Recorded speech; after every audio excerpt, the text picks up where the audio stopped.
ver con la historia de Francisco, que tenía un derrame pleural. La presencia de líquido por fuera de las células en una cavidad que no tiene habitualmente la cavidad pleural mucha cantidad de líquido. Tiene un poquito para que se desplace una hoja con la otra de la pleura, pero el problema es cuando esa cavidad es ocupada por líquido, por aire, en este caso por líquido. Ese derrame pleural, como ocupa espacio, no le permite al pulmón expandirse bien o realizar los movimientos de inspiración y expiración, entonces el paciente le aumenta la dificultad respiratoria. Lo punzan, hay que ver las características de ese líquido, que muchas veces se hace radiografía o ecografía para ver la presencia del líquido. Una vez que lo confirman por ecografía, se punza y se saca líquido y muestra que es un líquido claro, con pocas proteínas, con poco leucocito, lo que me está hablando de que no es un derrame de naturaleza inflamatoria, como las inflamaciones que acompañan, por ejemplo, a una neumonía. Entonces se explicaría por la insuficiencia cardíaca de Francisco. Yo acá les he corregido algunos que ponían hipertensión, que no se confunda la hipertensión que tenía Francisco, que le produjo la insuficiencia cardíaca, con el aumento de presión en este derrame. No todos los hipertensos tienen derrame. ¿Quiénes lo pueden tener? Por ejemplo, que tiene una insuficiencia cardíaca por esa hipertensión, y se debe a que el corazón, como decíamos la otra vez, no se contrae bien, no se vacía del todo y la sangre se va estancando para atrás, va haciendo lo que se llama una estasis, como habíamos visto en este tema, o sea, no circula bien la sangre, pero no circula porque el corazón no se vacía, no porque haya aumentado la liberación de citocinas y haya aumentado la permeabilidad de los vasos, como sucede en las infecciones. En este caso, la cuestión es más mecánica. Entonces eso me aumenta, sí, la presión hidrostática a nivel de la microcirculación, y eso produce el trasudado de líquido, como han puesto algunos de ustedes, hacia la cavidad pleural y la producción de este derrame. O sea que la naturaleza del derrame no es infeccioso, sino que es causado por el desequilibrio de fuerzas en la microcirculación, por la falla cardíaca o la insuficiencia cardíaca de Francisco, que produce una congestión. ¿Se acuerdan que decíamos estasis o congestión? Cuando la sangre no circula bien porque tiene una obstrucción en algún lugar, en este caso es en el ventrículo izquierdo, que al no contraerse bien, no expulsa toda la sangre, entonces esa sangre se va acumulando, no sale por la válvula aórtica y se va produciendo, también le llamamos rémora, eso, para atrás, y el primer órgano que falla, bueno, es el corazón, que se dilata, y también el pulmón, que está ahí nomás, y después se va para atrás y llega a la vena cava inferior, y va a llegar al hígado también. Entonces el hígado se va a agrandar y las personas van a tener un dolor en el hipocondrio derecho y una congestión en toda la circulación de las vísceras abdominales, y también puede tener una dispepsia o digamos una alteración gástrica, como una sensación de pesadez, que son los síntomas que tiene el paciente con insuficiencia cardíaca cuando está descompensándose. Después Francisco tuvo un infarto agudo de miocardio por enfermedad vascular coronaria. La enfermedad vascular coronaria generalmente es por arteriosclerosis o por espasmos de la coronaria. Pero acá le hicieron una terapia trombolítica, o sea que se ve que tenía un trombo, que fue lo que produjo la isquemia coronaria, o sea, la obstrucción de la circulación. Acá es la circulación arterial coronaria,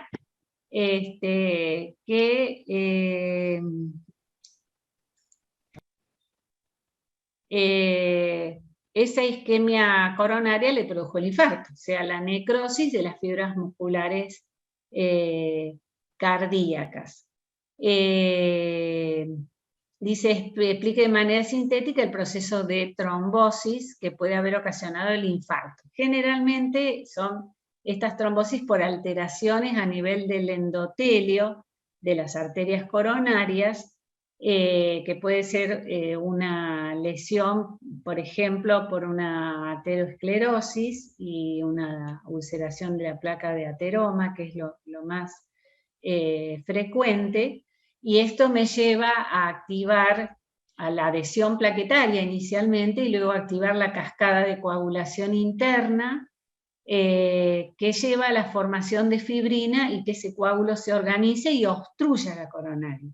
Y eso me produce una falta de flujo sanguíneo y la necrosis, que es una necrosis coagulativa de las fibras musculares cardíacas y la producción de un infarto. El infarto se produce siempre por isquemia, o sea, por falta de flujo. Esa sería la respuesta a la pregunta 7. ¿Alguien quiere agregar, preguntar algo, puso otra cosa en estas dos preguntas que llevamos corregidas? Seguimos entonces. Pedro dice, presentó, era el del cáncer, el broncogénico, una tromboflebitis migratoria. Y se le ha indicado heparina como anticoagulante. Describe el mecanismo de coagulación normal y señale las características de las plaquetas. Bueno, esto, el mecanismo de coagulación, ustedes saben que se produce, como lo vimos en el PowerPoint, se produce para evitar que la gente se muera de hemorragia. Cuando se lesiona un vaso o se lesiona un tejido, empieza a sangrar, si no se produjera el coágulo nos moriríamos por hemorragias. Y eso es lo que le pasa a las personas que tienen fallas en la coagulación, que sangran mucho. Y ya les decía, es el problema también por ahí de la gente de la tercera edad, tratadas con aspirinas, que llevan a una falta de agregación plaquetaria y que por ahí se caen y hacen hematomas importantes, incluso hematomas cerebrales. La coagulación entonces puede ser generada por lesión de un vaso interno, como vimos en la coronaria de Francisco, que el problema es cuando se lesiona el endotelio y queda libre el tejido que suscita la agregación de plaquetas. Esto se hace para cohibir la hemorragia, pero también puede ser por lesión externa. Yo me corto y inmediatamente, ustedes vieron que se trata de formar un coágulo, porque inmediatamente se activan las plaquetas, y las plaquetas, que dice las características de las plaquetas, son porciones de células, no son células, que están circulando y que intervienen en la coagulación, que al activarse adquieren un aspecto así como si fueran erizos, con muchas puntitas, y se tornan muy pegajosas y liberan muchos productos que las hacen más pegajosas todavía.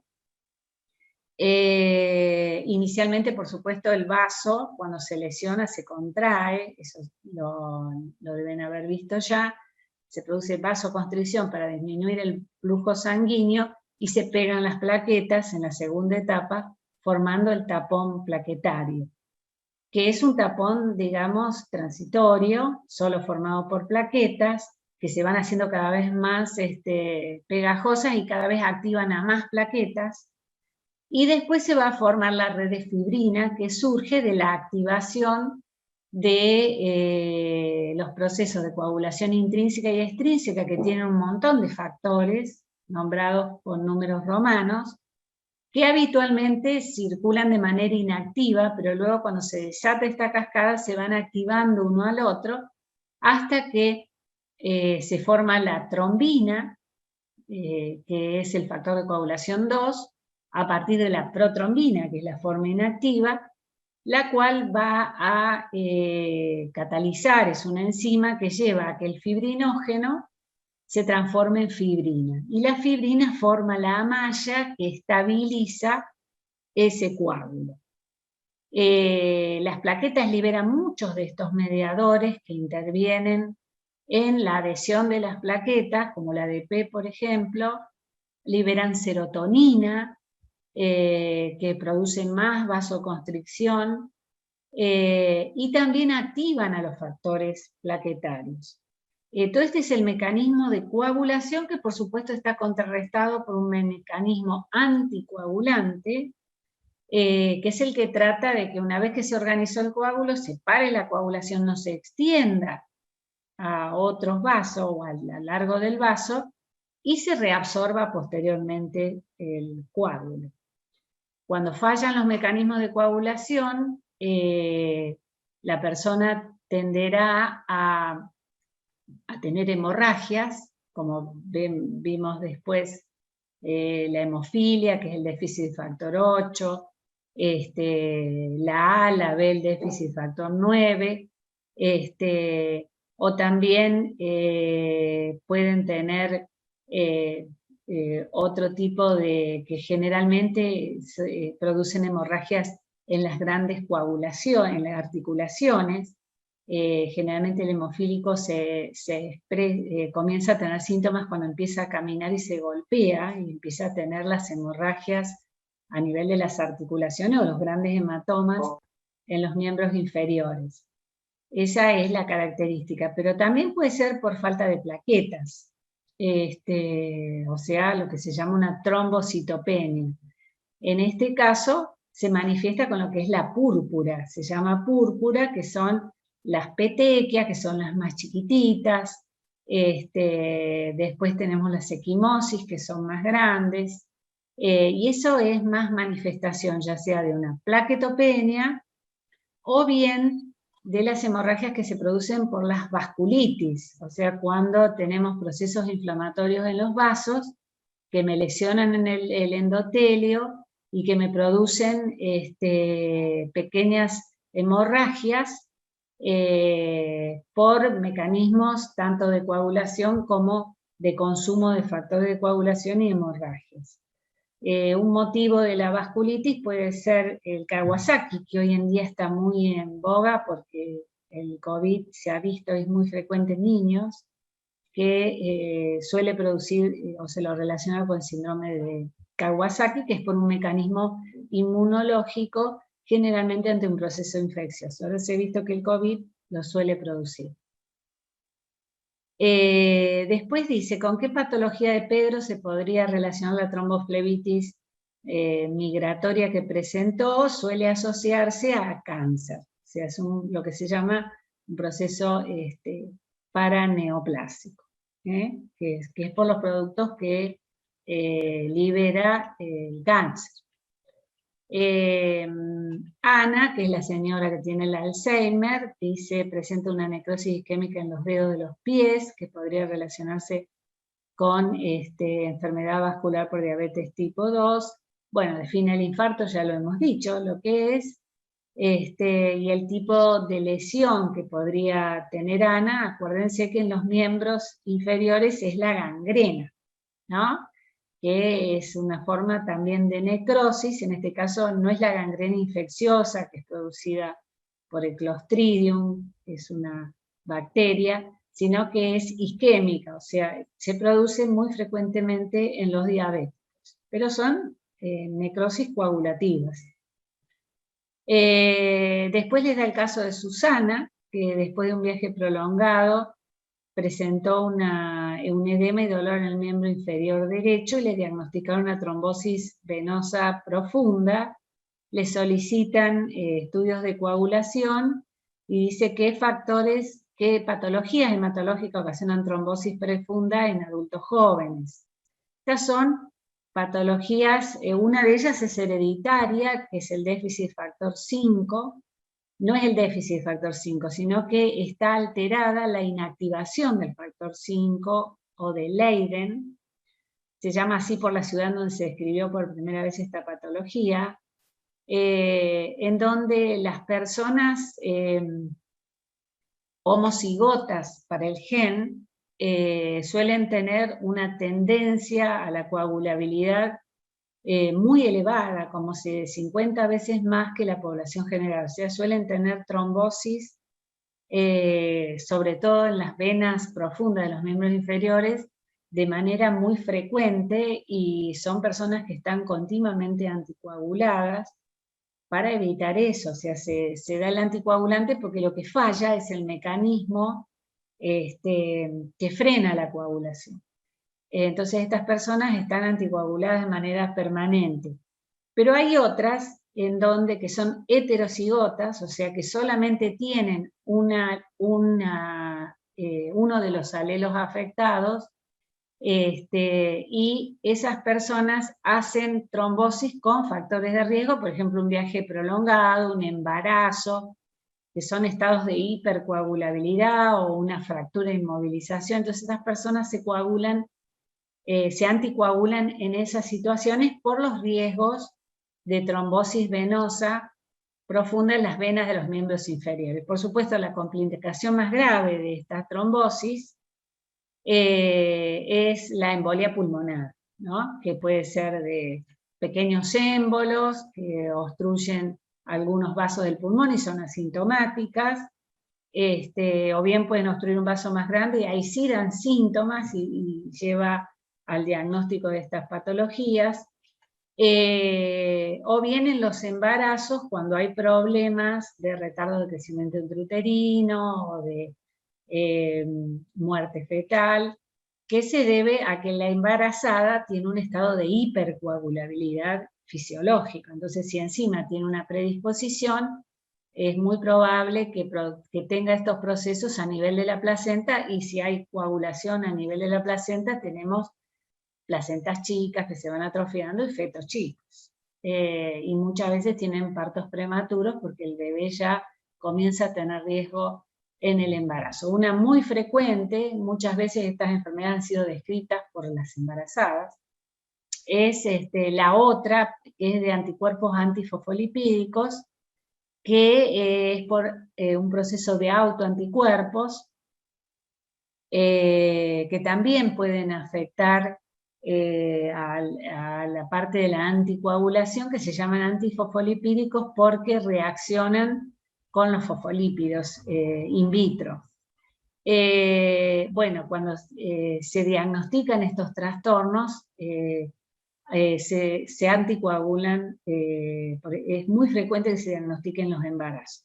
Y si no, en una persona que va en viajes, en algún viaje por tiempo prolongado, y de golpe se baja del colectivo y hace una muerte súbita y resulta que hizo una embolia a partir del trombo de los miembros inferiores que se atascó a nivel de la arteria pulmonar, y bueno, eso genera la muerte instantánea, ¿no? La muerte es causa de muerte súbita. Eso es en cuanto a las complicaciones que pueden tener estos pacientes. Después habla de la hija de Ana, Ludmila, sufre un accidente automovilístico con lesión del brazo y hemorragia masiva, por lo cual se trata de estabilizar el shock que presenta para poder intervenirla de urgencia, y piden dadores de sangre. Bueno, este es el shock uno de los más comunes, que suele darse también en las grandes diarreas y vómitos, especialmente en los bebés, en los lactantes, menores de 1 año y sobre todo menores de 6 meses, que son los shocks hipovolémicos. Se pierde, o ya sea agua, líquido, por vía digestiva se pierde mucho líquido, o se pierde sangre directamente y disminuye la volemia, y por ende no va a tener el volumen minuto, la parte más importante, que es el volumen de sangre a movilizar, y la persona sufre una insuficiencia circulatoria aguda. Les pide que describan los tipos de shock que conocen. Y bueno, el hipovolémico es uno de los más frecuentes. Después tenemos el cardiogénico, que está en la parte cardíaca. Generalmente se produce en cuadros ya sea de insuficiencia cardíaca aguda, en un infarto masivo, una rotura del corazón con un sangrado hacia el pericardio y compresión brusca de la silueta cardíaca, o bien una herida digamos, punzante por un arma, por un cuchillo. que atraviesa el pericardio y les produce un taponamiento cardíaco, que es cuando tenemos una ocupación por sangre, en este caso de la cavidad pericárdica, que comprime el corazón y que no le permite contraerse. Entonces la insuficiencia circulatoria es aguda, pero es de causa cardíaca.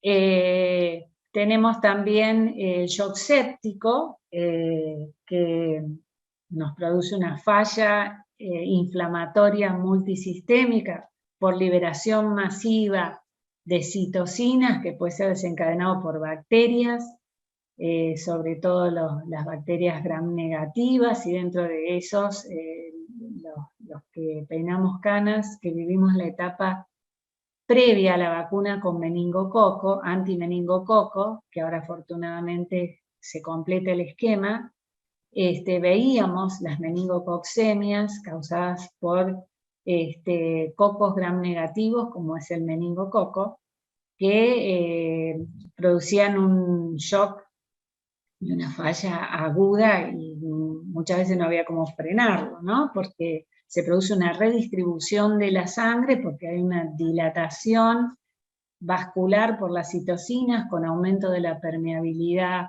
vascular, con salida de líquido masivo, con fenómenos de coagulación, de consumo de factores y de hemorragia, y entonces se veían las petequias que cada vez se transformaban en equimosis, y iban coalesciendo, y el chico estaba lleno de sangre, la sangre estaba toda fuera de los vasos, ¿no? Hay una redistribución, tiene una fase caliente por vasodilatación, y después una fase fría, que ya es la fase terminal. Si yo tengo salida de los líquidos de los vasos, o sea, no llegada al corazón, voy a tener una falla también del volumen minuto, y tengo mecanismos de hemorragia y coagulación que me van produciendo necrosis en distintas partes del organismo, que me potencian aún más los mecanismos, porque se libera más citocina, más componente inflamatorio,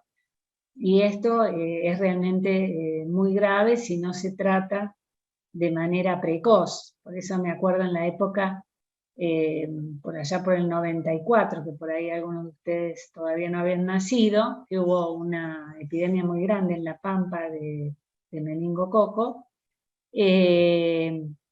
Se les decía a las madres que cuando veían las manchitas, las petequias, consultaran precozmente. Otro tipo de shock es el shock anestésico, que es un shock neurogénico, donde funcionan mecanismos del sistema nervioso central, que me producen también cuadros hipotensivos severos e insuficiencias circulatorias agudas, y el shock anafiláctico, que es de causa alérgica, suele darse en las personas que son alérgicas, por ejemplo, a la penicilina. Por eso es algo que nosotros siempre, antes de inyectar, y no importa que reciban la educación, la indicación médica, siempre 2 ojos ven, 4 ojos ven más que 2. Entonces siempre pregunten ustedes cuando van a inyectar una penicilina, si alguna vez la inyectaron, si es alérgico, por seguridad, porque colaboran con el que indicó la penicilina, y sobre todo con el paciente. Suele desencadenar shock anafiláctico, sino las clásicas picaduras de abejas, para la persona que es alérgica, y también algunos alimentos, como por ejemplo el chocolate, el maní, o sea, todos los alimentos que son alergénicos, pueden desencadenar o la urticaria gigante o el shock anafiláctico, que es grave porque se suele complicar con edema de glotis, que me produce una asfixia, que se tratan obviamente con antihistamínicos y corticoides, porque el mediador que interviene aquí es sobre todo la histamina, liberada por las células, los mastocitos o células cebadas. Las enfermedades genéticas son las alteraciones genéticas, vamos a hablar más que enfermedades, son mucho más frecuentes de lo que uno piensa, porque la naturaleza es tan sabia que cuando hay problemas genéticos muy graves en un embrión, por ejemplo, o en un huevo, se pierden. Entonces, cuando por ahí las mujeres tienen abortos a repetición, se comienzan a estudiar las pérdidas para ver si, o las parejas, para ver si hay alguna alteración genética que me explique por qué tienen tantos abortos. Y a su vez, eso por un lado. Entonces vemos, por ejemplo, que los trastornos genéticos se estiman en 670 por 1000. Entonces usted dice, pero ¿cómo? Si no hay tantos chicos mal formados.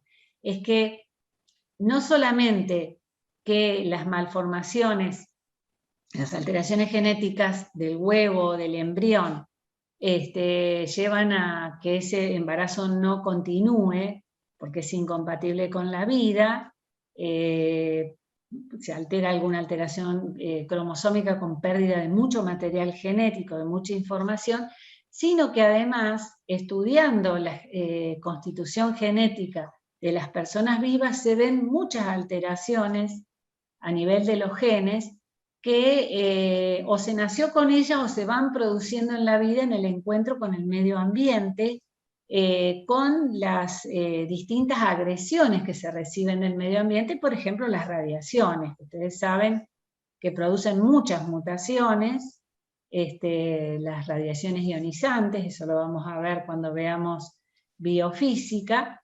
Por eso es, si ustedes leen las historias, ¿sí? ¿Alguien quiso preguntar algo? Ah, si ustedes leen la historia, en la Segunda Guerra Mundial, cuando fueron las bombas atómicas, hubieron numerosas malformaciones posteriores, porque la radiación fue actuando en los genes de las personas, y esas que tuvieron hijos malformados.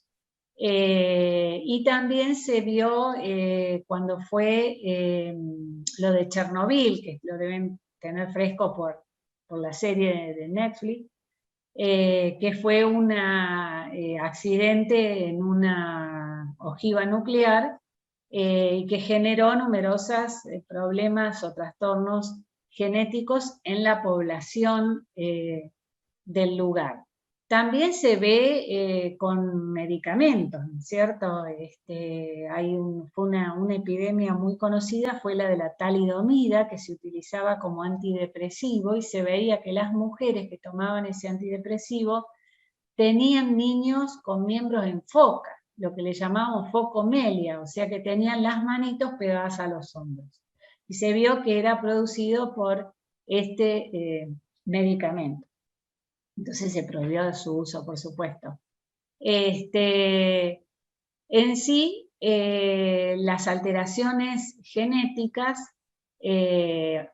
o mutaciones, mutación se quiere decir cambio, tienen diferentes maneras de producirse y distintas consecuencias. Pueden ser mutaciones de un gen único, o sea, un solo gen, con efectos amplios, o sea, con muchos trastornos, dice con elevada penetrancia, que quiere decir que producen enfermedad o predisponen a sufrirla. Estas alteraciones no se ven en la población normal, se ven en las poblaciones que tienen la patología, tienen herencia mendeliana, o sea que siguen las leyes de Mendel, que después las vamos a ver, dado que la mutación afecta a un solo gen. Y suelen ser infrecuentes. Tienen frecuencias que ya vamos a ver las frecuencias que tienen. Esto es a nivel del gen. Después tenemos los trastornos cromosómicos, que se refieren ya al cromosoma, o sea, un grupo de genes, que pueden ser alteraciones estructurales o alteraciones en el número, que puede afectar a los cromosomas autosómicos y a los sexuales. Ustedes saben que los sexuales son los que determinan el sexo. Estas alteraciones son infrecuentes y tienen también una elevada penetrancia. Quiere decir que los que la tienen van a tener la enfermedad o una predisposición a sufrir. Después tenemos los trastornos multigénicos, que son los más frecuentes, que eso los podemos tener todos. Son complejos y son multifactoriales. Vamos a ver por qué se llaman multigénicos y por qué multifactoriales. Estos son los más frecuentes de todos. Y se debe a interacciones entre varios genes, por eso se dice multigénicos o poligénicos, que difieren entre sí, o sea, son variables los genes que se afectan, por eso se llama polimorfismo, y factores ambientales. O sea, son multifactoriales. Acá interviene la interacción entre la genética y el ambiente. Solo cuando existen varios de estos polimorfismos de los genes en un sujeto, o sea, cuando es multigénico en interacción con factores ambientales, se produce la enfermedad. O sea, cuando coexisten en un solo sujeto varias alteraciones de múltiples genes en interacción con factores ambientales. Por ejemplo, tengo rasgos normales, la talla y el peso. Eso tiene que ver con la interacción entre la información genética de los padres y el medio ambiente. Y las enfermedades prevalentes. Ahí tenemos la aterosclerosis, diabetes mellitus, hipertensión, enfermedades autoinmunes. Por eso hay familias, y uno pregunta a los antecedentes familiares, familias de obesos o familias también de hipertensos, que responden generalmente a una aterosclerosis o enfermedad vascular, familias que tienen diabetes, especialmente la tipo 2, y también familias que tienen numerosas enfermedades autoinmunitarias. Esto es para que veamos lo que es el cromosoma, no confundamos la genética con esto, que es un estadio del núcleo, que es cuando se está por dividir. Así se organiza la cromatina. La cromatina son ácidos nucleicos más histonas o más proteínas, que cuando la célula está por dividirse, por hacer mitosis o meiosis, se compacta y forman los cromosomas, con brazos largos, brazos cortos, estos son iguales, y el centrómero. Los genes son pedacitos de esos cromosomas, que son pedacitos de ADN que codifican una determinada característica de la persona. Cuando se lo van a explicar a ustedes, le van a haber dicho el color de piel, el color de pelo, pero no solamente eso, sino que codifican determinadas proteínas, o aminoácidos, que forman las proteínas. Entonces, cada proteína tiene una secuencia de aminoácidos determinada, que se corresponde con estas cositas que están acá, que son las bases del ADN. Estas bases es como si fuera la receta, hoy que está MasterChef de moda, la receta de una comida. Bueno, acá es la receta de una proteína, que tiene tal, tal y tal aminoácido en tal posición. Basta que esto falle para que esa proteína no tenga el aminoácido en esa posición y tengamos alguna enfermedad que se relacione, por ejemplo, con el colágeno, que es la proteína más abundante del cuerpo. Entonces, estos serían los cromosomas, y lo que yo tengo acá atrás mío es un cariotipo, que se hace en la metafase de la mitosis de los leucocitos. Ahí se paraliza la célula y se tiñen los cromosomas y se ordenan por pares. Ese es el cariotipo, donde yo tengo los cromosomas. Pero normalmente cuando la célula está funcionando, no está organizada así, sino que está la cromatina como una madeja de lana desenrollada, porque se está haciendo la síntesis de los productos celulares. Las mutaciones son cambios permanentes del ADN. Las que afectan a las células germinales o células sexuales se transmiten a la descendencia y dan lugar a los trastornos hereditarios. Las que se originan en las células somáticas no son causa de enfermedad hereditaria, porque esas no se transmiten a los hijos, o sea, la información genética a los padres se la transmiten a los hijos a través de los óvulos y los espermatozoides, no de la célula de la piel. Tienen importancia las mutaciones de las células somáticas, o sea, como vimos en el cáncer broncogénico de uno de los pacientes, de nuestros casos, se producen estas mutaciones que llevan a la aparición de las metaplasias inicialmente y después de los cambios que caracterizan al cáncer, que después lo vamos a ver en otra clase. Estas tienen importancia en la aparición, acá hay un error, del cáncer y algunas malformaciones congénitas. Malformaciones congénitas se refieren que el bebé nace con esa malformación, pero que se produjeron después de la fecundación, durante el desarrollo intrauterino. Las mutaciones puntuales dentro de las secuencias codificantes se producen por un cambio en el que una base del ADN es sustituida por otra, y esto puede ocasionar la sustitución de un aminoácido por otro y la síntesis de una proteína diferente. Era lo que yo les decía recién, cuando les decía de la receta. Cuando hay un cambio de una base por otra, hay un cambio de un aminoácido por otro. El orden del aminoácido y la proteína va a ser diferente y va a ser patológica. Por ejemplo, algunas anemias, saben que la hemoglobina es una proteína, se deben a una anormalidad en la hemoglobina que me lleva a la producción de una anemia, como la drepanocitosis y la talasemia, que son anemias hemolíticas, en donde los glóbulos rojos se rompen y se produce hemólisis, y eso me produce anemia. Estas son anemias hereditarias que se deben a una deficiente síntesis de hemoglobina por este problema, por una mutación a nivel del ADN. Dentro de las secuencias no codificantes o reguladoras, sí. Disculpa, entonces las mutaciones... Sí, acá está mal escrito, mutaciones, no mutuaciones. Sí, era lo que estaba viendo. Puntuales no se dan por un error en el ADN, en el óvulo o en el espermatozoide, sino mientras se desarrolla dentro del útero. No. Después les voy a corregir esto y se lo voy a volver a subir, porque no es mutuaciones, es mutación. Voy a explicar. El problema se da en la formación del óvulo y el espermatozoide, lo que se llama la gametogenia, o sea, no cuando se unieron y formaron el huevo, sino antes. El óvulo ya viene alterado en su ADN, porque el óvulo tiene ADN en su núcleo, o el espermatozoide viene alterado en su ADN, ¿te das cuenta? Entonces después cuando forma el huevo, el embrión es muy probablemente tenga, si justo heredó el gen alterado, va a tener ese gen alterado.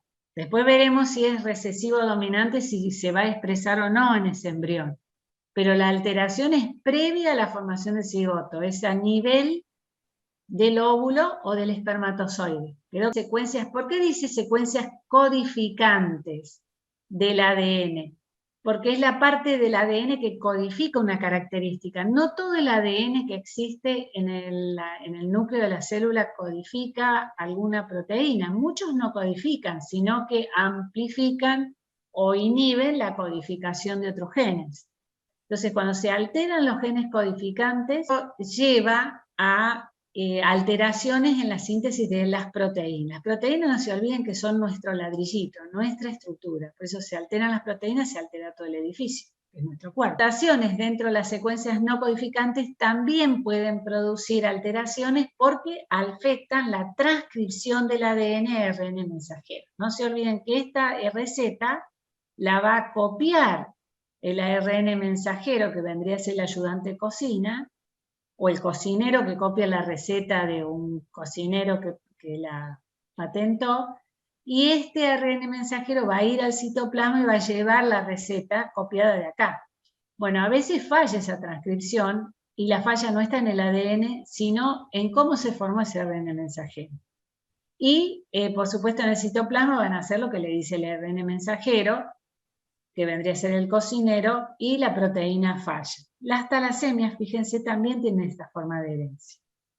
También pueden ser pérdidas o inserciones con la incorporación de aminoácidos incorrectos. También pueden ser porque se repiten los nucleótidos que forman un gen, y entonces se produce una amplificación, generalmente las bases involucradas son estas, y esto me genera el síndrome de X frágil, que es una de las causas de retraso mental familiar. Los trastornos hereditarios se originan en los padres de un sujeto, o sea, en el óvulo y el espermatozoide de los padres de un sujeto, y se transmiten por estas células a través de las generaciones. Por eso son familiares. Congénitos no siempre son hereditarios.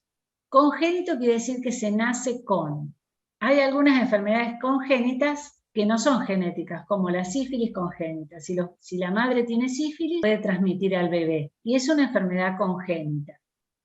O sea que congénito no es sinónimo de genético o hereditario. Y por otra parte, no todas las enfermedades genéticas son congénitas. El niño puede nacer sano y resulta que tiene una enfermedad genética que se va a expresar después en la vida como esta enfermedad neurológica que se llama corea de Huntington, que se manifiesta en la tercera o cuarta década de la vida. O sea, diferenciemos lo que es congénito de lo que es genético o hereditario. Congénito es que se nace con esa patología. Y genético es que los padres transmiten a través de sus células germinales alguna alteración genética que la van a sufrir sus generaciones. Los mendelianos son consecuencias de mutaciones de genes únicos con efectos extensos. Todos los individuos portan 5 o 8 genes alterados. La mayoría son recesivos y no tienen manifestaciones clínicas, o sea, no tienen efectos fenotípicos graves. Un 80 o un 85% de estas mutaciones son familiares y el resto son mutaciones de nueva aparición, o sea que aparecen en ese momento.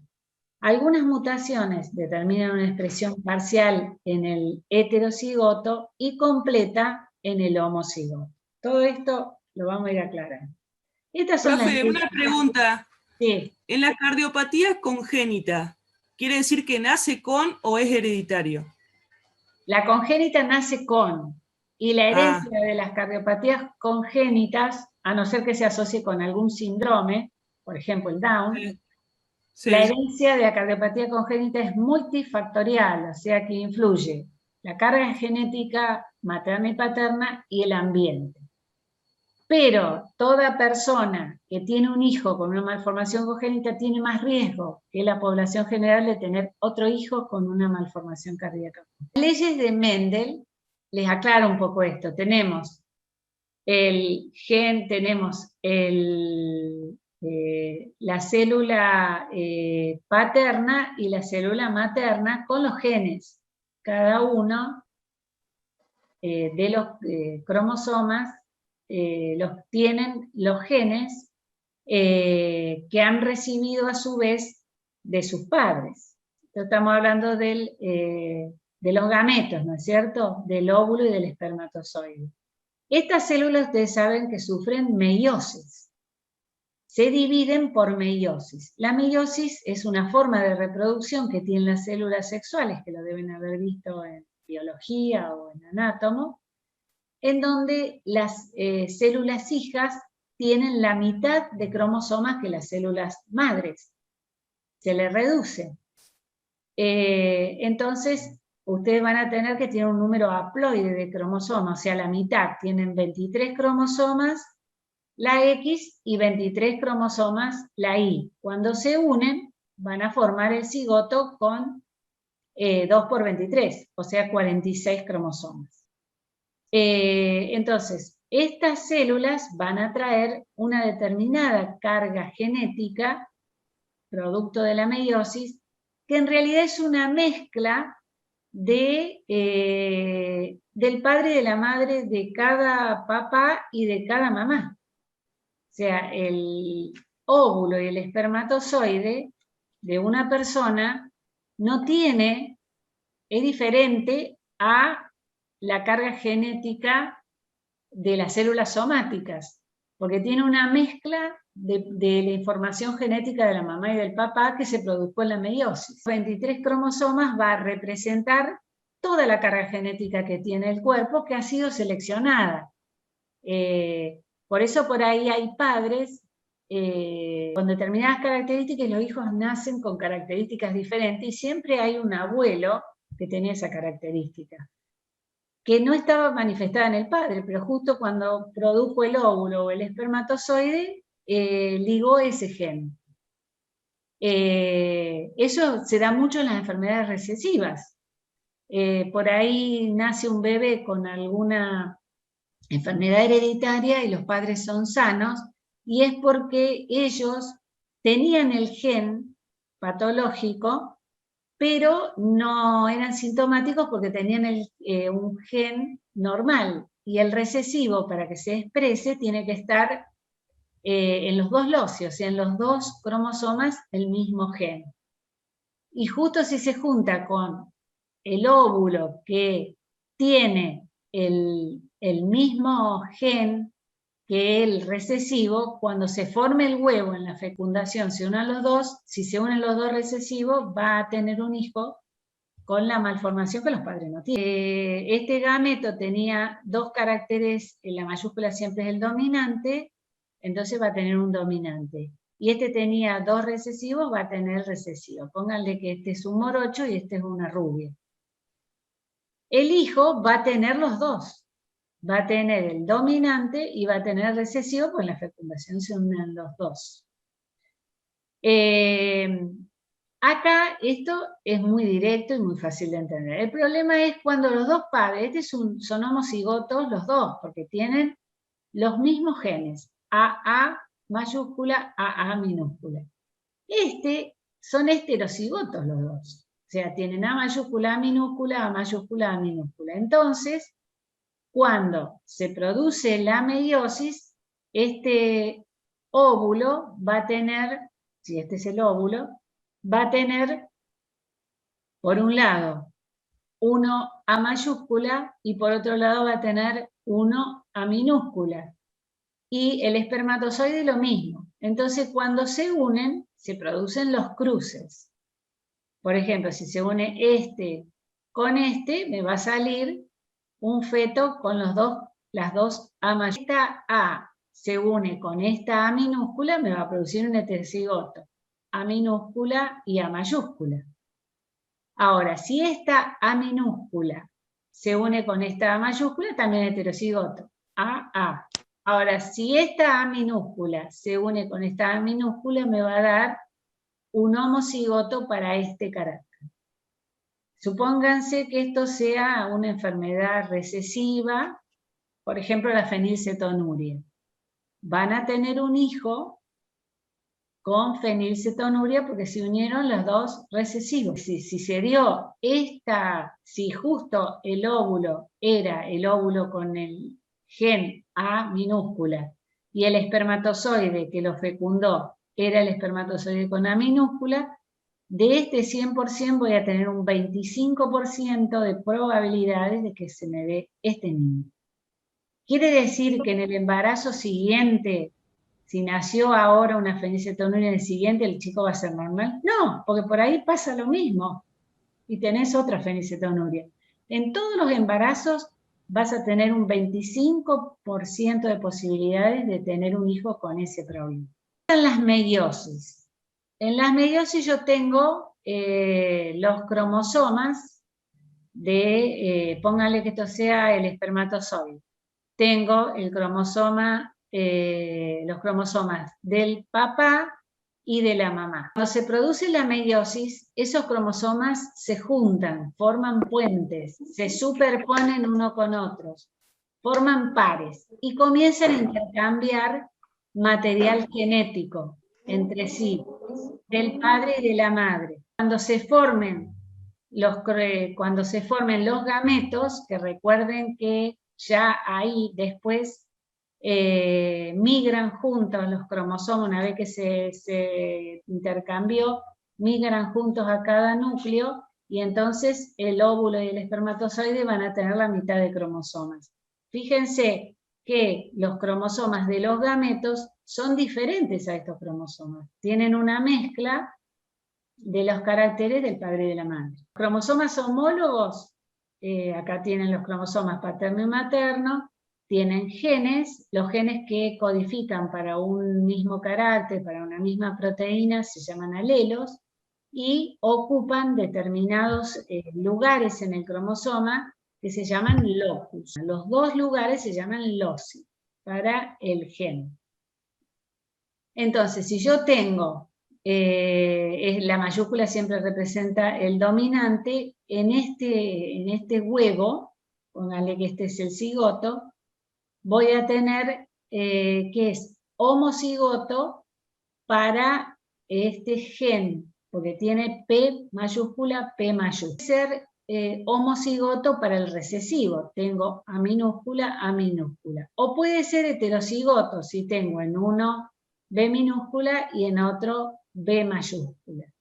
Estas son las diferentes alternativas que yo tengo. Siempre que hablo de heterocigoto, quiero decir que los alelos de un determinado gen son diferentes. Cuando hablo de homocigoto, quiere decir que son los mismos.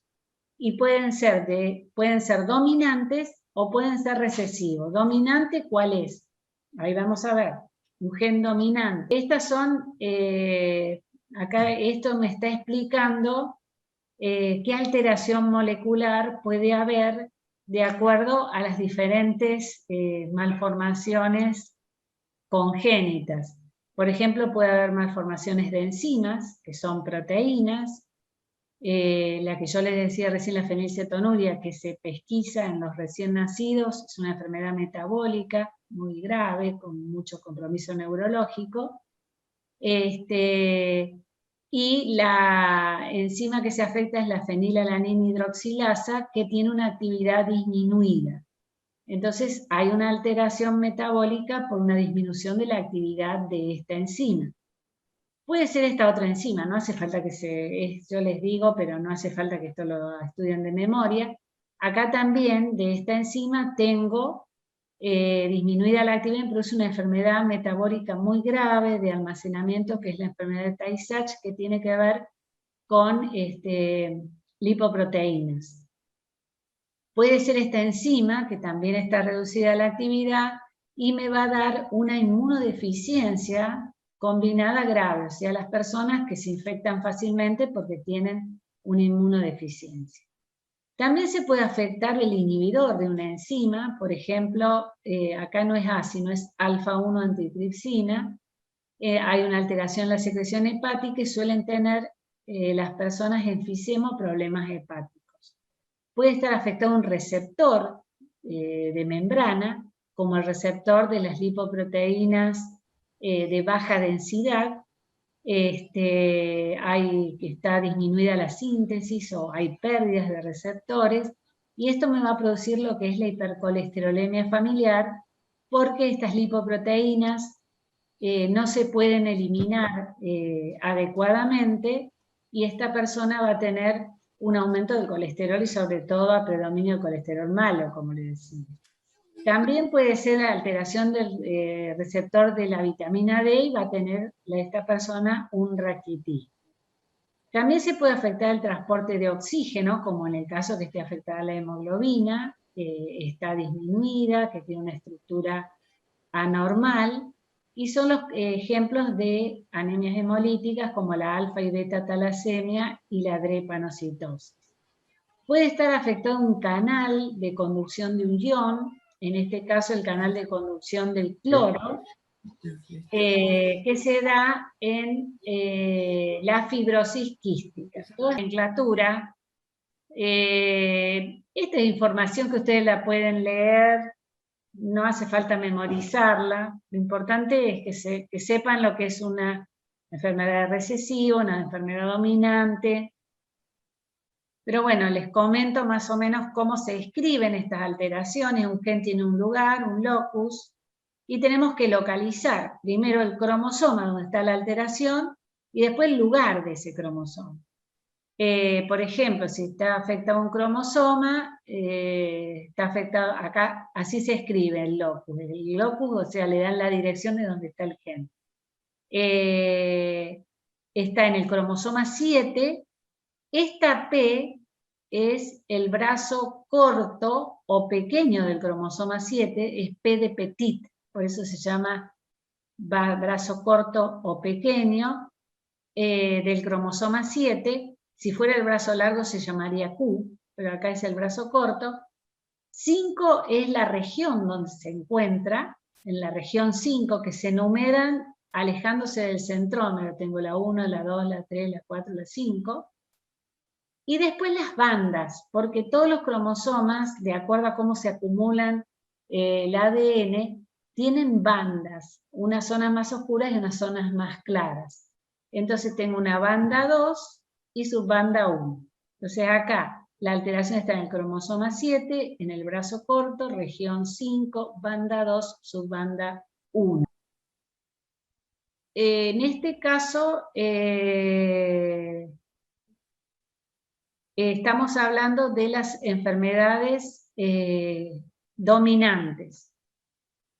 Se manifiestan cuando está presente el gen dominante, se manifiestan independientemente que la persona sea homocigota o sea heterocigota.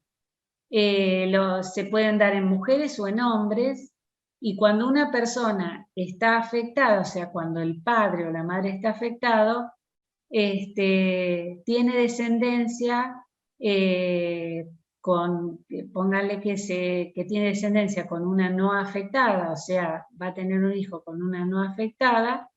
Cada uno de los hijos de esa pareja va a tener un 50% de probabilidades de sufrir la enfermedad, porque hay un caso dominante. Tendríamos que volver a las leyes de Mendel y ver cuando hay un dominante y un recesivo. A ver, vamos a ir. Bueno, acá son dos, tienen una dominante, por ejemplo.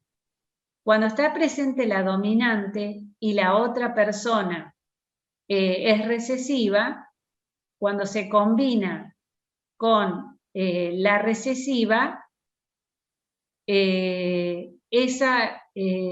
persona, ese hijo va a tener la enfermedad porque se combina con una recesiva, y el que se expresa es el dominante. Supónganse que esta persona está con la recesiva, entonces un hijo va a ser dominante, va a tener la enfermedad. Si se vuelve a juntar con otra recesiva, esa persona va a tener la enfermedad también. O sea que tenemos ya dos que la van a tener. O sea que esos hijos tienen el 50% de posibilidades de tener la enfermedad. Antes, algunos pacientes no tienen padres afectados y se producen porque las mutaciones son nuevas. ¿A dónde se produjeron? En el óvulo o en el espermatozoide de los padres.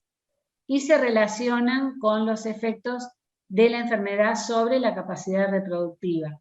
Si una enfermedad reduce la capacidad reproductiva, la mayoría de los casos se relacionarán con mutaciones que se han producido en esos óvulos o en esos espermatozoides. Las características de las enfermedades dominantes pueden tener diferentes grados de expresión, pueden tener todas las manifestaciones o pueden tener algunas. Son varias. La penetrancia es bastante variables. Algunos pueden no manifestarse inicialmente y se manifiestan después en la vida, y generalmente se relacionan con una proteína disfuncional o inactiva. Los mecanismos bioquímicos dependen de la naturaleza de la mutación y del tipo de proteína afectada. La mayoría produce una disminución de un producto génico de alguna proteína, una enzima, o dan lugar a una proteína disfuncional o inactiva. Vamos a ver algunas. Sistema nervioso, dijimos la enfermedad de Huntington, que se manifiesta en la tercera o cuarta década. La neurofibromatosis, una enfermedad del sistema nervioso con múltiples nerviosos que tiene manifestaciones en piel también, manchas cutáneas, hipercrómicas, que suelen tener tumores o nódulos fibrosos. En algunas personas es grave y en otras no tanto. O sea, es bastante variable la expresión de estas enfermedades. Estas enfermedades son más raras, esta es una alteración muscular, la esclerosis tuberosa también afecta el sistema nervioso, la poliquistosis renal a nivel urinario, que es tiene una frecuencia bastante alta para las enfermedades hereditarias. Digestivo, la poliposis familiar del colon, muy frecuente en judíos. Esquelético, síndrome de Marfan, que ya lo vamos a ver, Ehlers-Danlos. Osteogénesis imperfecta, esto es un defecto óseo que puede ser muy grave o no, hay muchas variaciones, generan fracturas por huesos débiles, por fallas en la proteína ósea, en donde se acopla el calcio y el fósforo, y la acondroplasia, que es el enanismo, el clásico enano acondroplásico. Hematopoyética, otra anemia hemolítica, la esferocidosis hereditaria, la enfermedad de von Willebrand, que se acuerdan, la vimos ya, que es una alteración en la coagulabilidad por fallas en la adhesión plaquetaria. Metabólicas, la hipercolesterolemia familiar, que es muy frecuente, y esta que es mucho más rara. Acá tenemos el Marfan, Michael Fell, el nadador, que tiene un Marfan bastante leve. Fíjense los brazos largos que tiene, a dónde le llegan. Si esta es la cresta ilíaca, el brazo le llega al muslo. Y muy laxo, fíjense los codos. Acá, ¿no es cierto? Esto le generó muchas ventajas al nadar, ¿no? Acá fíjense, estas son formas más graves, son personas longilíneas, muy altas, con dedos largos, larguísimos, que parecen de araña, pecho de paloma, este parece tener más un pectum excavatum, o sea, el tórax en zapatero, que le llamamos. Fíjense que laxa los deditos, y tienen malformaciones a nivel de la columna. Fíjense el corazón, qué elongado que es. Este es un pecho de paloma también. En sí es una enfermedad autosómica dominante, son familiares en un 70-85%, es un defecto hereditario de una proteína del tejido conectivo, la fibrilina 1, que lleva a una pérdida de soporte estructural del tejido conectivo y alteraciones en una citosina, no importa que la recuerden, que lleva a proliferación en algunos tejidos. Suelen tener, el Marfan suele tener malformaciones también a nivel de las válvulas cardíacas, a nivel de la aorta sobre todo, por alteración en las capas de la aorta. Después tenemos el Ehlers-Danlos, que también es autosómico dominante y por ahí hay una serie de variantes, que es lo que suelen tener muchos contorsionistas, por eso se meten en cualquier lado, contorsionan fácil, tienen una piel súper elástica, tienen cifoescoliosis, cifosis, escoliosis, y también está alterado el colágeno, afecta piel, ligamentos y articulaciones. Las articulaciones son supermóviles, hiperextensibles, y el problema es que sufren luxaciones, y cuando tienen heridas en la piel no cicatrizan por la laxitud de la piel. Por la laxitud suelen tener roturas de colon, o sea, tienen una serie de trastornos, desprendimientos de retina. La hipercolesterolemia familiar es bastante frecuente, mucho más de lo que uno piensa. Es causado por mutaciones del gen que codifica el receptor de las lipoproteínas de baja densidad, que son las que transportan el colesterol, están relacionados con el metabolismo del colesterol porque lo transportan al interior de las células hepáticas. Esto provoca un aumento del colesterol, aterosclerosis prematura y mayor riesgo de infarto de miocardio. El 3 al 6% de los pacientes que sobreviven a un infarto suelen tener hipercolesterolemia familiar. Miren que es importante. el valor. Tiene una expresión variable.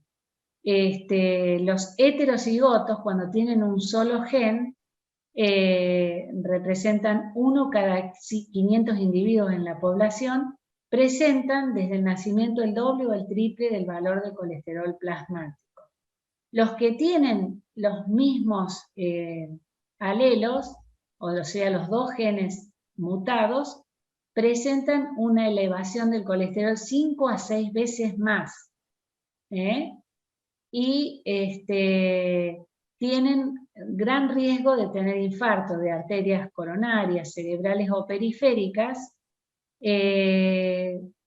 con infarto agudo de miocardio en menores de 20 años. O sea, cuando hay un infarto precoz hay que estudiar estas alteraciones. Se tratan con medicamentos que son las estatinas, que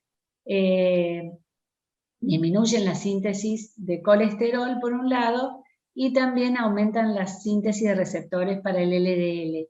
Estas enfermedades, aparte de la dieta, siempre hay que dar medicamentos porque el colesterol no baja solo.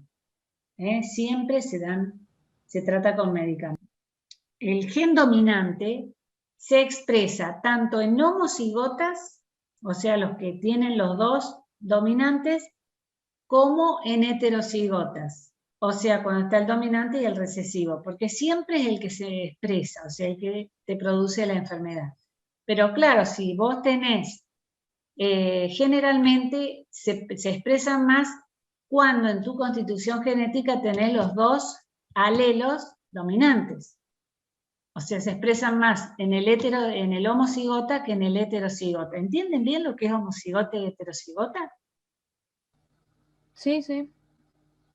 Homocigota tiene el mismo gen para el mismo carácter.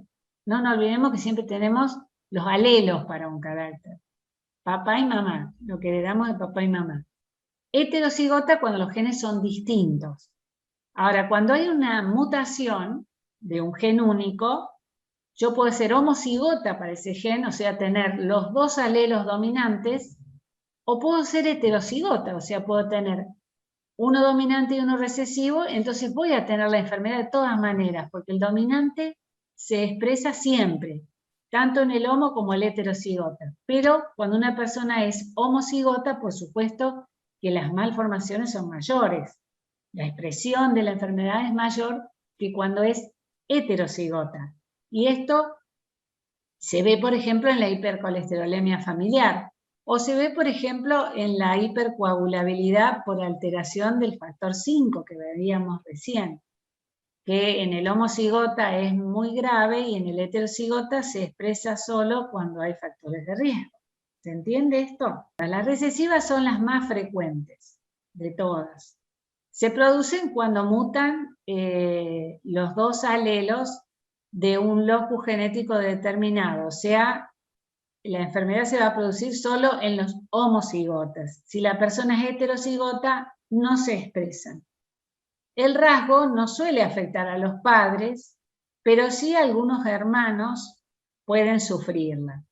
Los descendientes de estas familias que tienen el mismo gen recesivo, ya lo decíamos recién, tienen un 25% de presentar el rasgo, de probabilidades, ¿no? Si el gen mutante aparece con baja frecuencia en la población, existe una elevada probabilidad de que el hijo afectado sea un hijo de una pareja consanguínea. Por eso está prohibido casarse entre hermanos, porque si tenemos los mismos genes recesivos, tenemos grandes posibilidades de tener hijos con alguna enfermedad recesiva. Porque tenemos... ¿Con los primos? ¿Cómo? Con los primos. Primos hermanos. Por ahí no conviene casarse con primos hermanos. Por el tema de que vos podés coincidir y tener el mismo gen recesivo que produce alguna enfermedad que tu primo. Entonces, si se unen los dos, vas a tener un hijo. Por supuesto que si vos te querés casar, te casás con un primo hermano. Hay gente que se ha casado con tíos. Les digo yo de experiencia. Pero tenés posibilidades de tener hijos con problemas. Por eso en las comunidades cerradas son muy frecuentes las enfermedades hereditarias, porque coinciden los recesivos y se expresan siempre. Y la característica del recesivo es que el recesivo cuando se manifiesta, se manifiesta. ¿Por qué? Porque el sujeto es homocigota, tiene los dos caracteres patológicos, entonces cuando se manifiesta bien florida la enfermedad. En cambio el dominante no, porque el sujeto puede ser heterocigota, entonces le amortigua un poquito la presentación. Por ejemplo, les doy en situaciones normales, color de piel. Si un negro se casa con un rubio, bien rubio, generalmente los hijos son más bien mestizos, no son negros completos, porque son heterocigotas. Ahora, si dos rubios se casan bien rubios de ojos celeste, siempre van a tener hijos rubios de ojos celeste. No puede aparecer un negro, pues si apareció un negro, hubo otro. Se parece al abuelo, profe. No, no, no. Los recesivos tienen expresión amplia siempre. En cambio, el dominante, la expresión es variable, porque el sujeto puede ser heterocigota para ese alelo. Es frecuente la penetrancia completa, las enfermedades siempre comienzan en las etapas precoces de la vida, y raras veces hay mutaciones nuevas. Generalmente, cuando se estudian los papás de estos chicos, tienen el gen ambos. Muchos genes mutados codifican enzimas. En heterocigotas se producen cantidades similares de enzimas normales y defectuosas, y las células funcionan con normalidad, y los sujetos, por supuesto, son asintomáticos, pero tiene ese carácter. Entonces tiene la posibilidad de que sus hijos que hereden ese carácter, o sea, son los clásicos portadores que le llamamos. Entonces, si se casa con uno que tiene el mismo gen, pueden llegar a tener hijos con la patología. Yo creo que a eso se refiere lo que uno de ustedes me preguntó recién, si saltea generaciones. No, o sea que no se manifiestan los padres, pero sí en los hijos. La mayoría son recesivas, acá tienen un montón, si las quieren leer. Las que se pesquisan por la frecuencia, que las enfermedades que se pesquisan en los recién nacidos, se pesquisan porque son frecuentes y son susceptibles de tratamiento. Son estas: fibrosis quística, que está alterado el canal del cloro, que es el que produce enfermedades respiratorias a repetición, diarreas por insuficiencia pancreática, la fenilcetonuria y la galactosemia. La galactosemia es una alteración en el metabolismo de la galactosa, que saben que la galactosa es el azúcar de la leche, el monosacárido de la lactosa. Estas son las más frecuentes. Después las otras son menos frecuentes. Hematopoyético, volvemos a la drepanocitosis, talasemia, endocrino, la hiperplasia suprarrenal congénita. Esta también se dosa en los prematuros, se pesquisa. Esta es una alteración en la síntesis a nivel de las suprarrenales, del cortisol, porque faltan una enzima, y me puede producir una insuficiencia suprarrenal, o bien lo que produce frecuentemente es genitales ambiguos, por aumento de los andrógenos. Entonces una nena por ahí puede nacer con un clítoris hipertrófico. Esta se pesquisa en los recién nacidos. Esqueléticos, fíjense algunas variantes del Ehlers-Danlos, o sea, la enfermedad del contorsionista. Esta es más rara.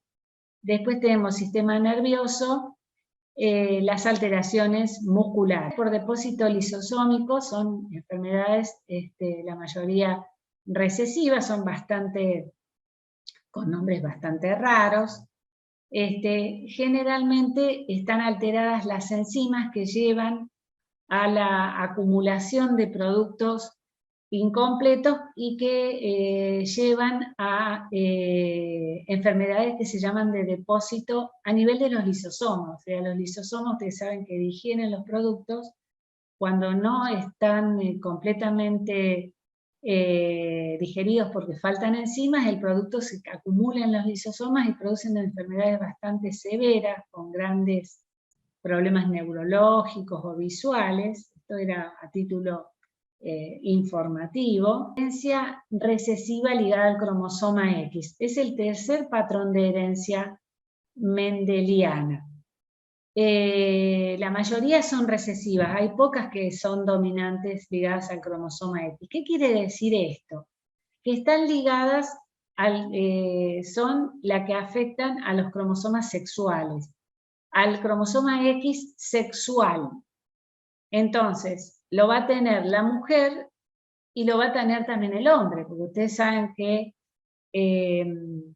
el hombre, los cromosomas sexuales son el XY, y en la mujer el XX. ¿Qué pasa? El cromosoma X codifica no solamente las características femeninas, va a llevar al desarrollo del útero, las trompas, la vagina, y también va a producir los ovarios y los óvulos, sino que también codifica proteínas sanguíneas, por ejemplo, para la coagulación. Por ejemplo, el factor 8. El cromosoma Y solamente me codifica los caracteres sexuales y las gónadas masculinas. O sea, cuando hay un cromosoma Y, el sujeto es varón. Entonces se desarrollan los testículos y va a formar espermatozoides. Es lo único que hace. No hay otra característica que codifique el Y. Entonces no va a codificar el factor 8. Entonces, cuando el gen defectuoso está en el cromosoma X sexual, la mujer, y nace un feto femenino, ese feto va a tener un X normal, que lo heredó, pónganle, del padre, y un X patológico, que lo heredó de la madre, pero no va a tener hemofilia, porque la enfermedad de la hemofilia es recesiva. Entonces se manifiesta solo cuando el sujeto es homocigoto, tiene los mismos genes del otro lado. Es muy raro que coincida un X que vino del padre también con hemofilia. Es muy raro, porque eso es muy raro. Generalmente la mujer es sana, no tiene hemofilia, pero tiene en un cromosoma X el gen que lleva a una alteración en la formación del factor 8. Entonces, si ella tiene un hijo varón, puede ser que ese hijo tenga la hemofilia, porque va a heredar el X de ella patológico y su Y no codifica el 8, entonces la única codificación del 8 es la que me la da el gen alterado que heredó de la madre. Por eso dice que las madres son portadoras y los hombres sufren la enfermedad. Esta es la herencia recesiva ligada al cromosoma X, o sea, al X de los cromosomas sexuales. Sí, no sé qué me... La hija va a ser heterocigota porque tiene el otro cromosoma X también, que codifica el factor 8. Como esta enfermedad es recesiva, no va a tener alteración. ¿Por qué se produce esto? Ustedes me pueden preguntar, ¿y si heredó el X del padre patológico? Bueno, porque muchos, los cromosomas sexuales, las mujeres que tenemos 2X, uno de los X generalmente se nos inactiva, no funciona.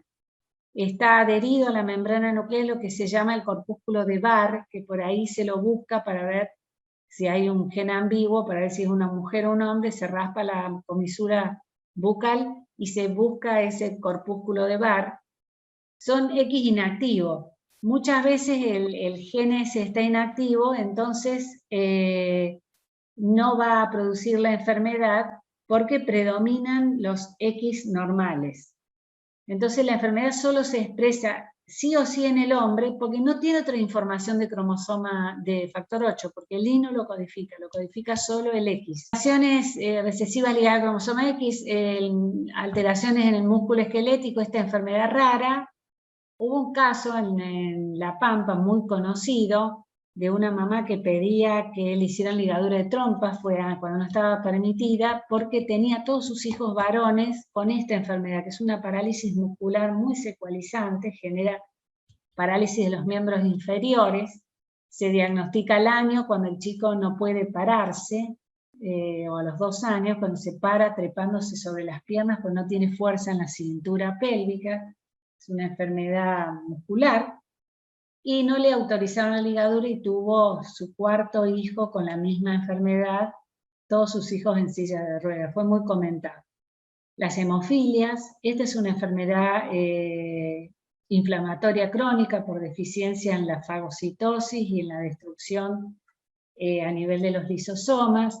Esta es una enfermedad de depósito de glucógeno. Hay enfermedades inmunitarias, falta de proteína de IgG, es sumamente grave. Esta enfermedad también tiene un componente inmunitario. El X frágil, que después lo vamos a ver. Y después tenemos la diabetes insípida, que es por falta de hormona antidiurética. Esto es para que veamos lo que es el cariotipo, y tenemos el cariotipo de un varón y el cariotipo de una mujer. Fíjense acá el cariotipo de un varón. Ven que el X es bien grande y el Y es una cosa chiquitita. ¿Qué va a codificar? Solamente el testículo, bien chiquito. Están ordenados en pares, en tamaños decrecientes. Todos estos son los somáticos, los 22 pares, y el último par es siempre el sexual. Este sería de una mujer, ¿no es cierto? Los 2X iguales.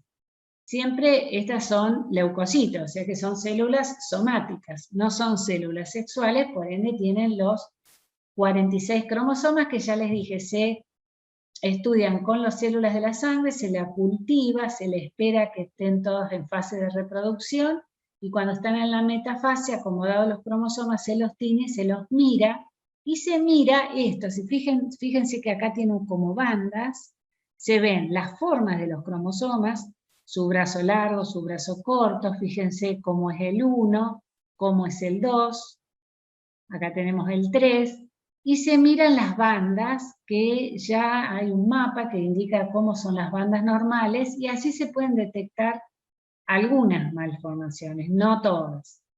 Esa es la tinción de Gienza o de bandas G que se llama. Y ya, si se quiere estudiar más profundamente, se hace otra técnica, que es esta, la técnica de Fish, que es por inmunofluorescencia, para detectar ya defectos más pequeños. Bueno, acá les decía, las alteraciones cromosómicas son la punta del iceberg. Se dice que el 7,5% de todas las concepciones presentan una alteración cromosómica, la mayoría incompatibles con la vida, y entre los recién nacidos la frecuencia es del 0,5 a 1%. Es bastante frecuente. Acá tenemos las alteraciones en los cromosomas pueden ser por alteraciones estructurales. Una es la delección, que es la parte de una porción del cromosoma. ¿Qué porción? Puede ser de los extremos, como se ve acá, que se pierde un pedacito, o puede ser de la mitad, o sea, intersticial. Se pierde una parte del cromosoma. ¿Y cómo se escribe? Se escribe el cariotipo, el último es el sexual, y se pone de delección. Y ahí le dicen qué cromosoma, y de nuevo, este sería el brazo corto, la región es la 1, la banda la 1, la subbanda la 2, y acá le está diciendo la otra pérdida, ¿en qué región es? Puede ser en anillo, que es cuando se pierden los extremos y se unen los dos extremos. Es cuando los dos extremos están dañados. Y en este caso se coloca la R. O puede ser una translocación, entonces se intercambia un segmento de un cromosoma por otro. Una parte de un cromosoma se transfiere a otro. Lo mismo, acá me dice el cariotipo, me dice la T de translocación, los cromosomas alterados, y me dice en qué parte de cada cromosoma se cambió por la otra parte. Esta es la robertsoniana, que es una forma de traslocación, pero cuando yo tengo un cromosoma acrocéntrico. Acrocéntrico es cuando el centrómero está muy cerca del extremo. Entonces tengo un brazo sumamente cortito y el otro muy largo. Esta es otra forma de traslocación que se produce como parte del síndrome de Down. Entonces, ¿qué va a pasar acá? Este pasaje de material de un cromosoma al otro lleva a que uno sea muy grande y el otro muy pequeño. Entonces el pequeño se pierde y el otro queda muy grande, o sea, con mayor cantidad de material de que tenía, porque es como que se fusionó el otro cromosoma. Entonces esta traslocación se puede producir en el síndrome de Down, que no es trisomía, sino que es por la herencia de un cromosoma materno que sufrió una traslocación en la etapa del óvulo y que va a tener mayor cantidad de material. Cromosoma 21, por supuesto. Este reordenamiento, o sea, se lesiona un cromosoma y se da vuelta, como lo ven acá. Todas estas alteraciones estructurales se pueden producir por radiaciones, por medicamentos, por las distintas agresiones del ambiente. Son las alteraciones estructurales en los cromosomas. Pero también puede tener las alteraciones en el número. Así tenemos un número normal, 46XX, 46XY, en las células somáticas, ¿no es cierto? Euploide va a ser cuando la alteración en el número es múltiplo de 46. De múltiplo del número haploide, o sea, de 23. O sea que en lugar de 46, puedo tener 3 veces 23. Entonces, será 69, ¿no? Cromosomas. O sea, tengo 3N. Eso es euploide. Aneuploide cuando la alteración en el número no es múltiplo de 23, y en este caso puede ser por falta de separación de los cromosomas durante la gametogenia, o sea, durante la formación de los gametos en la meiosis, donde no hay una falla, que los cromosomas se separan y migran hacia los núcleos. Puede ser que no se separaron, entonces hacia un núcleo va más cantidad que hacia el otro. Un óvulo va a tener más 1 y el otro va a tener menos 1. La fecundación del gameto que tiene más 1, con 1 normal, dará lugar a los cigotos trisómicos, o sea, 2N más 1. O monosómico, o sea, 2N menos 1.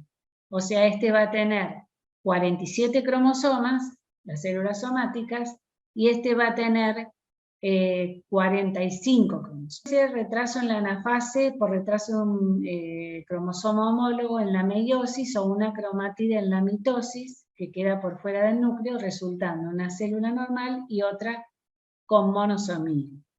Las monosomías y trisomías que afectan a cromosomas sexuales son compatibles con la vida, con determinadas alteraciones fenotípicas, y las que afectan a un cromosoma autosómico son incompatibles con la vida. O sea, si yo vivo y tengo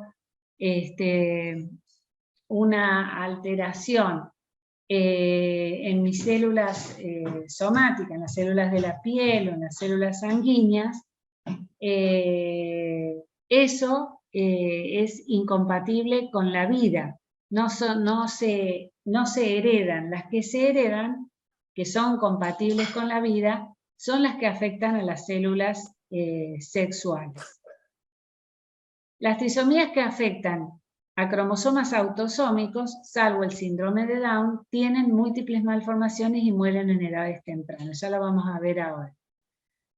Los errores mitóticos durante la separación del óvulo fecundado de la célula somática, o sea, una vez que se forma el óvulo, los errores mitóticos en las fases precoces del desarrollo del huevo fecundado dan lugar a que las células que surjan tenga yo células con alteraciones cromosómicas y células sin alteraciones en el número de cromosomas, o sea, una mezcla, que es lo que se produce, lo que se llama mosaico. Más frecuente de las trisomías, que es el síndrome de Down, y que ustedes, seguro que todos ustedes han visto alguno alguna vez, es una trisomía de cromosoma 21, que son cromosomas que no son sexuales, sino que son somáticos, que se producen generalmente, la más frecuente de todas, es por la falta de separación durante la meiosis del óvulo,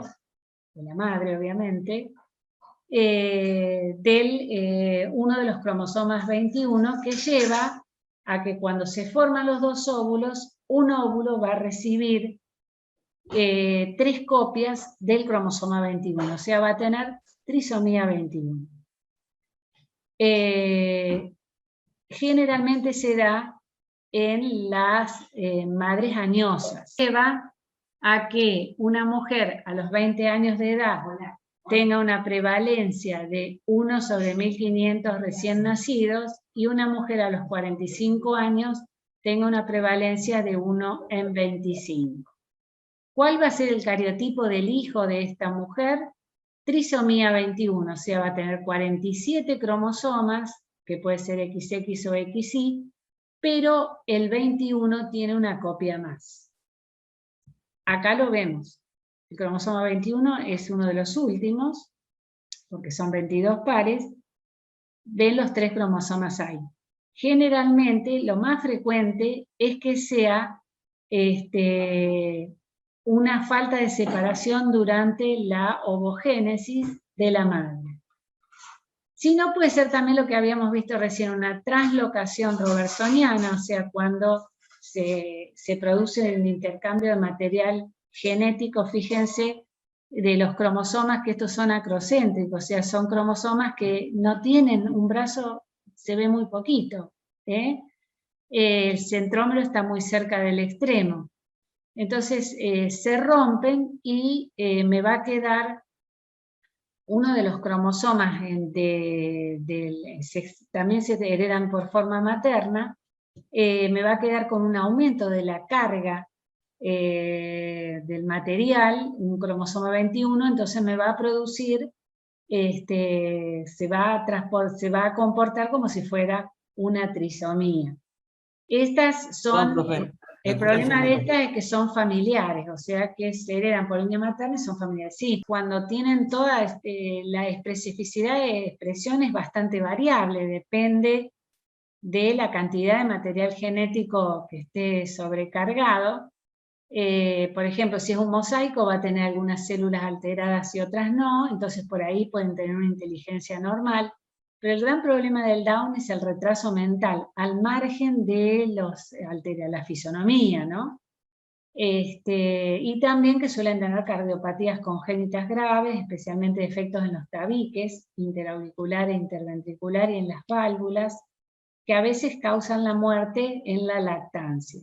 A veces tienen atresia de esófago o intestino delgado, y tienen un riesgo 10 a 20 veces mayor que la población general de tener leucemia aguda, y después de los 40 años de tener Alzheimer, alteraciones inmunológicas o hipotiroidismo autoinmune. Después el fenotipo ya es bien conocido, la macroglosia, el hipertelorismo ocular, las hendiduras palpebrales oblicuas, el pliegue epicántico, tienen también un perfil achatado, orejas de implantación baja, el pliegue simiano, y también la separación entre el primer y el segundo dedo, o sea, el primer ortejo. Pero las consecuencias más graves son las malformaciones mayores. Es la fisonomía, ¿no? Y acá fíjense el cariotipo.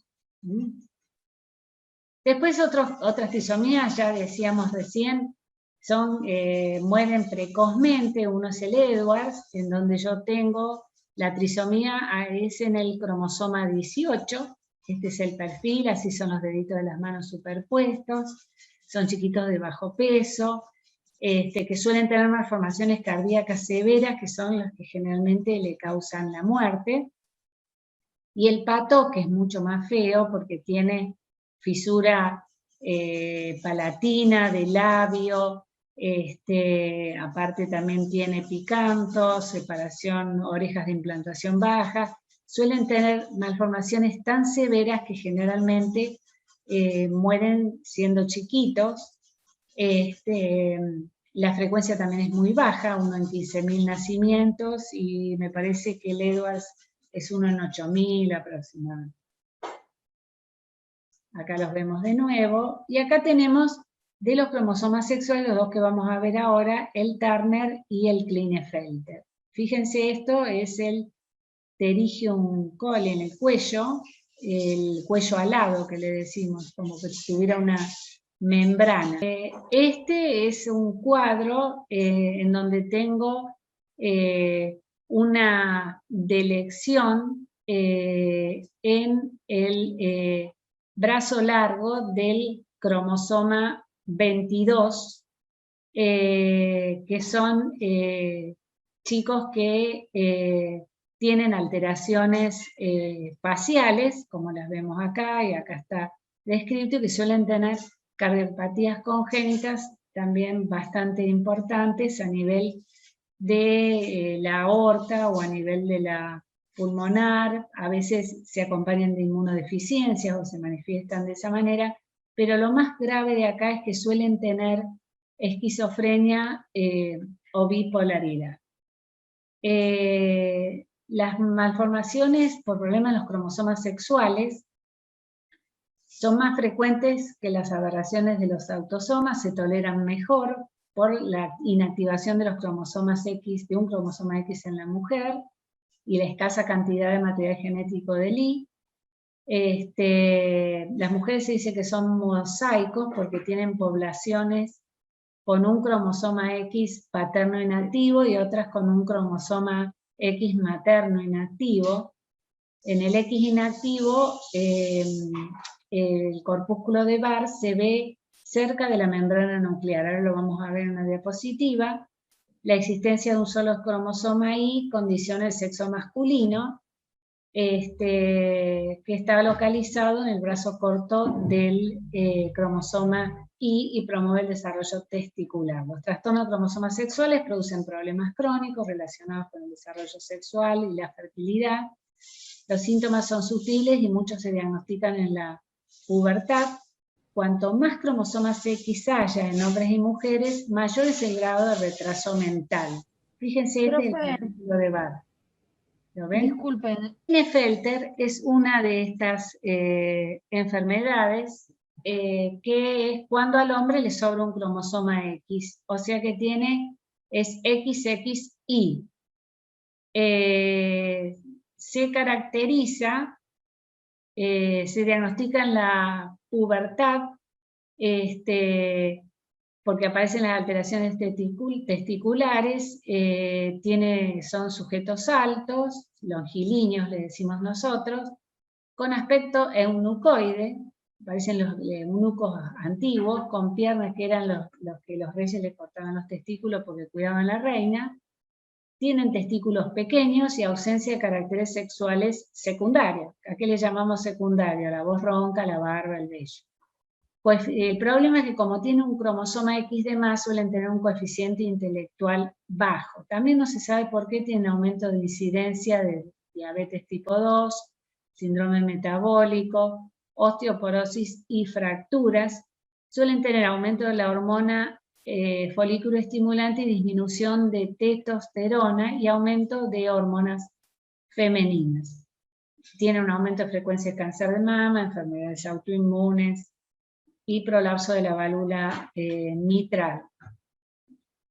El Turner es la alteración femenina, pero acá no le sobra, le falta un cromosoma X, o sea que es 45X el cariotipo del Turner. Produce hipogonadismo en la mujer, y generalmente falta el X paterno, lo que la lleva a la mujer a que pierda todos sus ovocitos a los 2 años de edad y que el ovario se reduzca a una cintilla fibrosa. ¿Qué características tienen? Edema del dorso de la mano, de los pies, edema en la nuca, a veces tienen higroma quístico, vimos recién las membranas en el cuello, en la fotito del Turner, lo que se llama cuello alado, suelen tener un aumento de la frecuencia de cardiopatías congénitas que afectan a la aorta. En la adolescencia, por supuesto, amenorrea primaria, o sea, no tiene menstruación, talla baja y falta de caracteres sexuales secundarios, y también hay aumento de incidencia de diabetes, obesidad e hipotiroidismo autoinmune. Lo vemos acá, el cuello redundante o con edema, el cuello alado, y el edema en el dorso de las manos y de los pies que se dan en los recién nacidos. Personas, entonces, estamos hablando siempre de sexo biológico, no de género, ¿no? El sexo genético se define por la ausencia o presencia del I. O sea, cuando está el I es varón, si no está el I es mujer.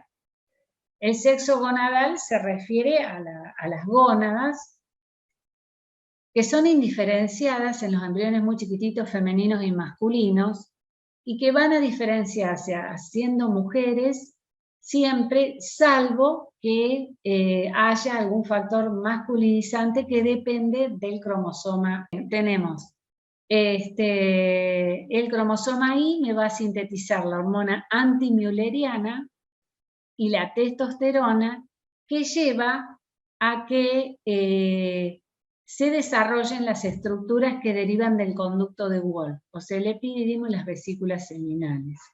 Si yo no tengo esta hormona, se van a desarrollar las estructuras que derivan del conducto de Müller, el útero y las trompas. El sexo genital o fenotípico se basa en la apariencia de los genitales externos. Hablo de ambigüedad sexual cuando hay una discordancia entre estos criterios de determinación del sexo, cuando hay testículo y ovario en el mismo feto o en el mismo recién nacido, y de pseudohermafroditismo cuando hay desacuerdo entre el sexo genital y el sexo fenotípico o gonadal. Sabemos que el gonadal, el femenino, tiene ovarios, se da cuando tengo ovarios y genitales externos masculinos. Por ejemplo, acá tengo ejemplo de genitales ambiguos.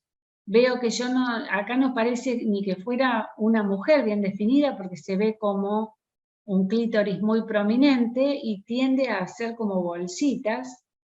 Y acá también. Estos son genitales, lo más probable que sean genitales femeninos masculinizados. Ven que no se define si es un pene. Acá está bien definido, tengo testículos y tengo el pene. Pero acá no está tan definido como acá, ¿no es cierto? La causa de masculinización de los genitales femeninos es la hiperplasia suprarrenal congénita por aumento de los andrógenos de la glándula suprarrenal. Entonces las chicas nacen con un clítoris muy hipertrófico y a veces se dice que son nenas, son varones, pero en realidad son nenas masculinizadas. Síndrome de X frágil es un síndrome que tiene una buena incidencia, 1 en 1550 hombres, que se acompaña de retraso mental macroorquídea, o sea, testículos grandes, y alteraciones faciales con cara larga, mandíbula grande, orejas evertidas, como los ven acá, paladar alto o ojival, y articulaciones hiperextensibles suelen tener prolapso de la válvula mitral. ¿Por qué se llama X frágil? Porque el cromosoma X tiene un aumento de los trinucleótidos, o sea, de los ácidos nucleicos, que lleva a que cuando se lo ve en el microscopio parezca como roto, como frágil, ¿ven? Que tiene como una prolongación, lo vemos aquí. Estamos hablando del cromosoma X del par sexual masculino, ¿no es cierto? Entonces, eso antiguamente no se sabía bien. Este es un síndrome que ha sido descrito en el año 70 más o menos, que había chicos con estas características, con retraso mental, y recién se vio que era una alteración a este nivel. Improntas genéticas, que es cuando el ambiente actúa sobre el material genético y que produce el silenciamiento de la transcripción de algunas copias que pueden ser del alelo paterno o materno. Se producen dentro del óvulo del espermatozoide antes de la fecundación y se transmite en forma estable a todas las células somáticas durante la mitosis del huevo. Dentro de ellos tengo el síndrome de Prader-Willi, que es un cuadro bastante grave, con retraso mental, talla baja, hipotonía, mucho apetito, obesidad, se comen a sí mismos, manos y pies pequeños e hipogonadismo. Acá tengo una pérdida en el cromosoma 15, que es de origen paterno. Y tengo... Profe, sí. eso es, por ejemplo, cuando son mellizos y eso y se comen uno al otro. No. Este es un niño que nace muy hipotónico y que tiene el problema que tiene una pérdida del cromosoma 15 por influencia del ambiente en los espermatozoides del papá, obviamente, que lleva a la pérdida de material cromosoma 15 y me produce todas estas alteraciones. Lo que yo digo que se come a sí mismo, que tiene tanto apetito que por ahí se come las manos, la piel, se lastima porque se come, porque tiene una alteración hipotalámica muy grave del centro del apetito. Y el síndrome de Angelman es lo mismo, pero en la mujer. O sea, se pierde también, tiene el mismo tipo de malformación, pero se produce en el óvulo Prader-Willi, ven que son hiperobesos. Cuando nacen son hipotónicos, miren.